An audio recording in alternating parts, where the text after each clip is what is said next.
ബീഹാറിലെ ആശുപത്രിയിൽ നിന്ന് നവജാത ശിശുവിനെ തട്ടിക്കൊണ്ടുപോയി.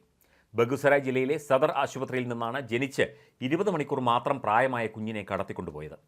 ആശുപത്രിയിൽ നവജാത ശിശുക്കൾക്കായുള്ള പ്രത്യേക പരിചരണ വിഭാഗത്തിൽ നിന്ന് ഒരു സ്ത്രീ കുഞ്ഞുമായി കടന്നുകളയുന്നതിൻ്റെ CCTV ദൃശ്യങ്ങളും പുറത്തുവന്നു.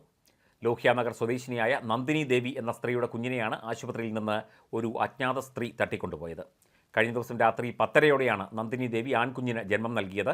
തുടർന്ന് കുഞ്ഞിനെ പ്രത്യേക പരിചരണ വിഭാഗത്തിലേക്ക് മാറ്റി. കഴിഞ്ഞ ദിവസം രാത്രി 7 മണിയോടെ കുടുംബാംഗങ്ങൾ കുഞ്ഞിനെ കാണാനായി എത്തിയപ്പോഴാണ് കുഞ്ഞിനെ ഈ ഒരു പ്രത്യേക പരിചരണ വിഭാഗത്തിൽ കാണാനില്ല എന്ന വിവരം അറിയുന്നത്. കുഞ്ഞിനെ തനിക്ക് കൈമാറിയിട്ടില്ലെന്ന് നന്ദിനി ദേവിയും പറഞ്ഞു. ഇതോടെ ആശുപത്രിയിലെ CCTV ദൃശ്യങ്ങൾ പരിശോധിച്ചു. ഈ ദൃശ്യങ്ങളിൽ നിന്നാണ് കുഞ്ഞിനെ തട്ടിക്കൊണ്ടുപോയതാണ് എന്ന് വ്യക്തമായത്. ഒരു സ്ത്രീ SNCUവിലേക്ക് പ്രവേശിക്കുകയും പിന്നാലെ കുഞ്ഞിനെ എടുത്ത് തുണിയിൽ പൊതിഞ്ഞ് പുറത്തേക്ക് പോകുന്നതുമാണ് CCTV ദൃശ്യങ്ങളിൽ ഉണ്ടായിരുന്നത്.